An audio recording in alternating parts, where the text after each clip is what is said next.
Colombianos, tremendo debate que les traemos sobre la reducción de sueldos a los congresistas. Realmente estas personas no quieren bajarse el sueldo.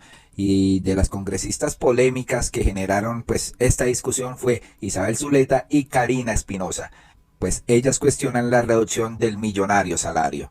Entre tanto, la senadora del Pacto Histórico, Isabel Zuleta, también se convirtió en el foco de críticas durante la misma plenaria. Zuleta cuestionó que la reducción del salario debería ser abordada a través de una reforma constitucional y no mediante un proyecto de ley. Defendió el esfuerzo y la dedicación de los legisladores. Zuleta declaró que a pesar de las diferencias en la cantidad de trabajo entre legisladores, el Congreso exige compromiso y responsabilidad en la formulación de leyes. Añadió que aquellos elegidos que no cumplen con sus deberes deben enfrentar sanciones por parte de la ciudadanía. La discusión sobre la retribución de los congresistas revela tensiones y perspectivas encontradas dentro del Senado. Y aquí no estamos atacando a la senadora Isabel Zuleta, pero sí queremos que ustedes vean la intervención y juzguen también.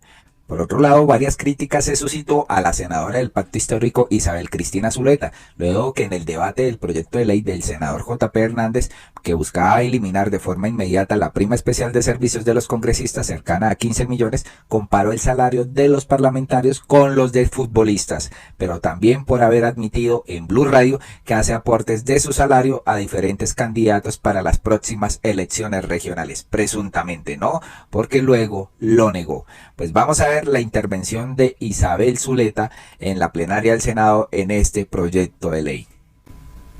Un saludo muy especial para los congresistas que se han quedado aquí. Yo celebro que por fin haya un mediano consenso en el Congreso de la República, en el Senado. Veo que hay un consenso y también celebro el origen del consenso. El origen del consenso es la lucha por superar la inequidad. Y esa lucha es histórica de las clases populares. Y esa lucha es histórica también en la lucha de clases. Por eso es importante que sepamos el origen de esta discusión. El origen de esta discusión es un origen de izquierda, porque a eso se han dedicado las centrales obreras, a decir las injusticias entre los salarios que se viven en Colombia, las injusticias que se viven entre altos cargos. Pero hay que recordar también la importante intervención que hizo el senador Juan Diego Chavarría. Yo creo que al país no se le puede mentir. Si este debate tiene algún vicio de legalidad, es mejor subsanarlo desde ya.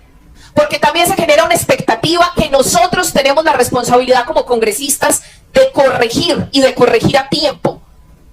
En una evaluación que se hacían de los proyectos de ley aprobados por el Congreso de la República, ¿cuántos habían sido rechazados por la Corte Constitucional? Yo creo que salíamos bien librados.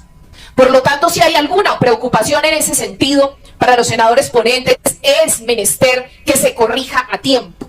Porque no está bien entonces que aquí votemos, que pase el proyecto y que después la Corte lo hunda. Eso no sería correcto con la ciudadanía. Y creo que también hay que resaltar esa labor que hizo juiciosa de revisar las sentencias el senador Juan Diego Chavarría. Un salario responde a la actividad, pero sobre todo a la responsabilidad que tiene quien se está ganando ese salario. Un salario responde a la expertise, al tiempo que se dedique, a la dedicación exclusiva, como lo decía otro senador. Yo también creo que si hay posibilidad de un conflicto de interés, de que si vamos a hacer regresiva esta norma, como lo decía el senador, que también me dejó un poco confundida, porque efectivamente aquí falta que los senadores pongamos otro detalle. Y es hablar de las campañas políticas. ¿De dónde se saca el recurso para las campañas políticas? Y lo digo como senadora novata, porque esa expectativa salarial me permitió a mí adquirir una deuda. Y esa deuda solo es posible pagar porque se tuvo una expectativa. Por lo tanto, si esa expectativa cambia en el transcurso de esta legislatura, donde adquirí el cargo, pues entonces no voy a tener manera de pagar a los acreedores.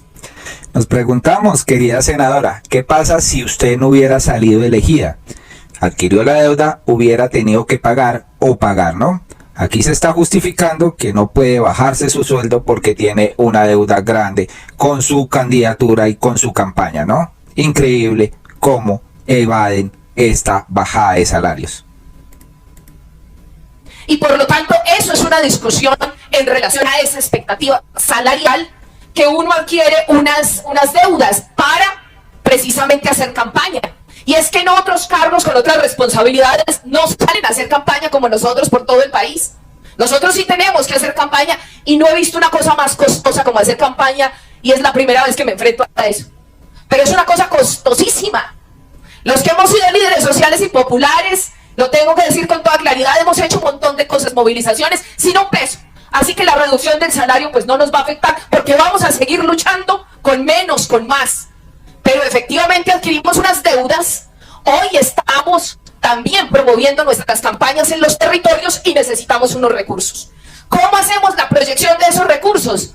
Con el ingreso que tenemos hoy, que no es cierto, y valga la aclaración, no son ni 45 ni 35 millones, eso no es cierto. No es cierto y no es real, aún para los que no tenemos grandes medios de vida ni nos gusta gastar en lujos. No, con las formas más sencillas, no es cierto que tengamos esos ingresos, y tampoco que gastemos mucho, porque aquellos que no nos gusta gastar mucho, lo hacemos en nuestros movimientos populares, en lo que siempre hemos sido. Entonces, si es menos, vamos a usar menos en esos movimientos sociales y populares. Si es más, usamos más. Pero efectivamente la pregunta que yo me hago, y en la discusión de la reforma política, que se dio un debate aquí muy interesante, y es la financiación de las campañas políticas. ¿De dónde se obtiene esa financiación? Y el senador decía ahorita una cosa muy importante sobre los conflictos de interés. Aquí cada uno cuando presenta un documento para decir que puede haber un conflicto de interés y tiene que retirarse para que se haga esa votación, que se da precisamente por la financiación de las campañas, yo me pregunto si se reduce el salario, no si aumentan los conflictos de interés, y no debimos abordar eso precisamente en la reforma política. Porque en la reforma política tuvimos la oportunidad de hablar de esa financiación de privados. Y aquí se dio ese debate sobre la financiación de los privados. Nosotros no queremos tener esos conflictos de interés. Queremos poder legislar con toda tranquilidad. Y voy al último punto. Este debate es absolutamente necesario para el país, por la lucha por la equidad entre los salarios, pero no se puede dar con la coerción de los medios de comunicación. Los medios de comunicación no pueden hacernos sentir miedo aquí a los congresistas, no pueden hacernos sentir perseguidos. Esa no es la labor. La Constitución política les da una función de informar veraz y equilibradamente en el artículo 20 de nuestra Constitución. Por lo tanto, la labor de los medios es informar con toda claridad y pertinencia lo que sucede, pero no de perseguirnos e incluso amenazarnos, a ver quién está aquí, quién se va, cómo va a votar. Eso no es una votación tranquila, eso no es una votación serena, eso no es una votación que podamos de manera equilibrada deliberar en el lugar de la democracia. Porque el derecho a la libertad de expresión les está protegido a la prensa, pero también a nosotros los congresistas. Nosotros también tenemos derecho a decir nuestras ideas con toda libertad. No está bien, y en esta intervención hago el llamado a los medios de comunicación. Esta discusión, permítale a este Congreso de la República darla con tranquilidad, pero no nos persigan por nuestras opiniones, no nos persigan, háganos seguimiento, háganos control, pero no vengan a creer que la opinión pública es lo mismo que el pueblo. El pueblo reconoce, y por eso nadie discute cuánto es un salario de un futbolista, porque le reconoce su esfuerzo. Yo no he visto en los barrios populares que nadie diga, uy, ese futbolista gana mucho. No. ¿Por qué no se le discute a un futbolista que gana mucho? Porque la gente del pueblo, que es distinto a los medios de comunicación y la opinión, reconoce a quien se esfuerza. Yo he visto aquí en este Congreso el esfuerzo, la dedicación. Yo misma he pasado noches enteras leyendo un montón de leyes de la República, que tengo la obligación y la responsabilidad de responder por mi voto, de responder en la orientación de los votos de mis compañeros en materia ambiental, y nos dedicamos a eso. Yo no he visto aquí pereza, como decía el senador Azánganos. Por supuesto que hay unos que evidentemente trabajamos más que otros, pero aquí he visto dedicación y responsabilidad para lo que tenemos que hacer, que son las leyes de la República. Por lo tanto, lo que hay que resaltar es esa responsabilidad. es ese juicio, y a quien no tenga ese juicio, quien no venga, quien no sea disciplinado, pues efectivamente que su electorado lo sancione, pero no con la persecución que se vive por parte de los medios de comunicación, no con el desequilibrio que se mide. Yo quiero decirles, honorables congresistas, que definitivamente en mi consideración este proyecto de ley tiene que ser una reforma constitucional. Tiene que pasar por una reforma a la Constitución, no un proyecto de ley. Tiene que ser una reforma a la Constitución precisamente para que no le digamos a esa ciudadanía, no le vendamos la idea de que estamos siendo muy generosos con la equidad que se necesita en materia salarial, pero que después lo tumbe la Corte. Seamos transparentes ante la ciudadanía y si tenemos esa duda, pues lo que nos corresponde es tramitar un proyecto de acto legislativo para reformar nuestra Constitución. Muchas gracias.